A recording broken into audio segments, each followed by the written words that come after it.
Hello, everybody. It's your boy, Sil the DM, and I don't know why I did that. I'm sorry. I just finished work and ate a sandwich, and I'm like super energetic now.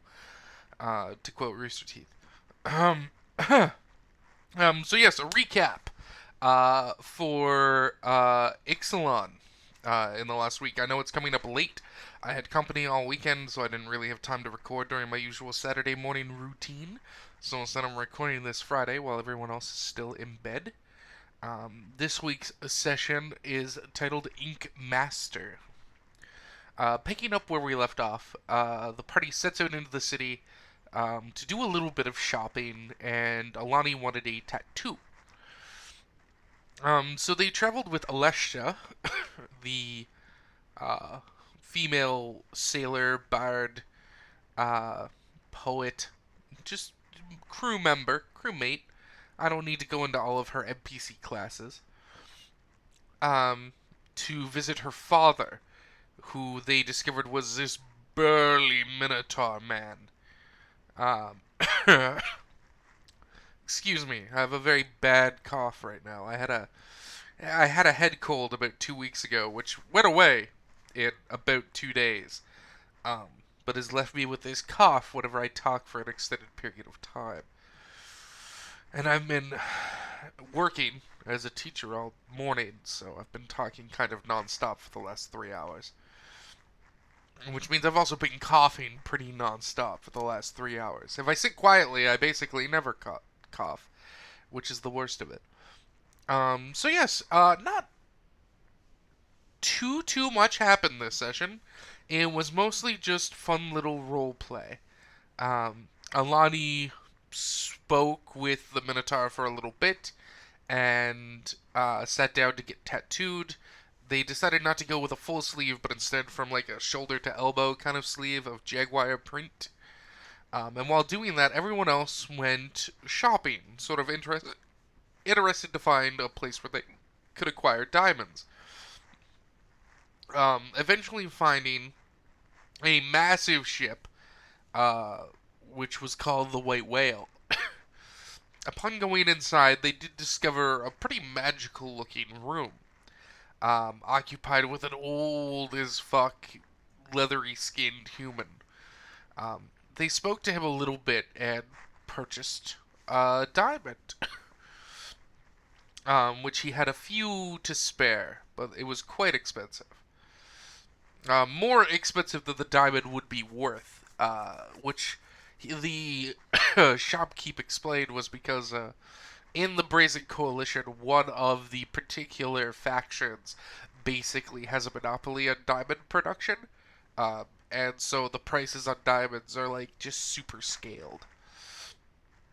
And during this time, there was some talk about magical items, and Osaha paid to get their cursed pearl of power looked into, and Hadwin ended up purchasing a hefty book bound in shark skin that seemed to have a magical tinge to it. Um, Osaha's pearl was revealed to be cursed, and so that once attuned to, it sort of stayed attuned to you until it was removed, and that if you use the item, there was a little bit of necrotic damage backlash, which is, not the worst, honestly, especially at their level for an item as strong as a Pearl of Power. And it's not a large amount of damage. I think it was like 2d6. Uh, Hanwin picked up the book and purchased it, not having any money themselves. Shura chipped in for it and also chipped in towards the diamond. The book was pretty enrapturing. Hadwin was quite taken with it. It apparently described some ancient shark deity or demigod by the name of Kaipuna. Uh, and it Hadwin didn't get too far into it, but it seemed to be just some sort of exploits of this shark character.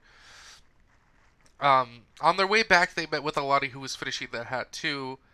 Alessia said goodbye to her father after pilfering his stores of food and supplies. Um, and the crew went to start heading back to the ship when it started to rain again.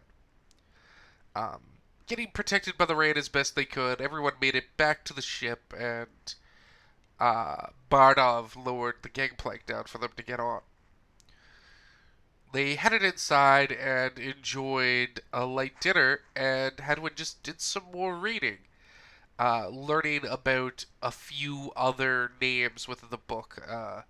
Nazahal, in particular, being some creature that got brought up a lot, and some force called like an unknown darkness or the unknown depths that was apparently transgressing and getting closer and closer to affecting the people, the mortals around Nazahal and Kayapuna.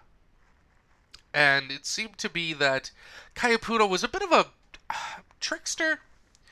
It The book sort of opens with this catalog of great things the shark god had done, or the shark being had done, this amazing shark.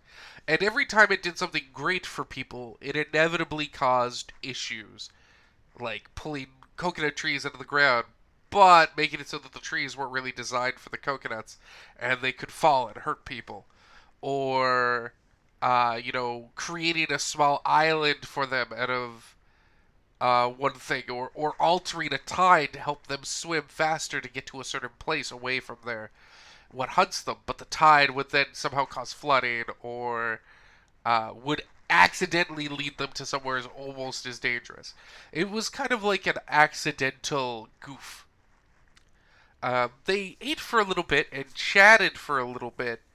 Uh, Pretty sure that they would be leaving the next day with the crew on whatever the next mission is, which they don't know about yet, except for Shura, and he hasn't said anything. He just said the captain would take care of it. Um, but I honestly believe that was the session.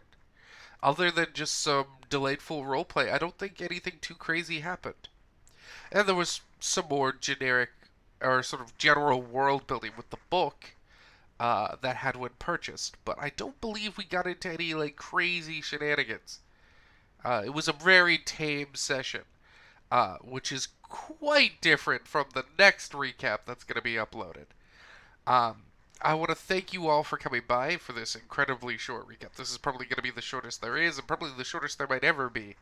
Because there's definitely going to be more to talk about after next session, I'll tell you what. Uh, I want to thank everyone for coming by. Please consider checking me out on Patreon at www.patreon.com/Salerno. And if you're interested, pew pew finger guns, we have a new book up on DM's Guild, or available for free on my Patreon for people who are patrons.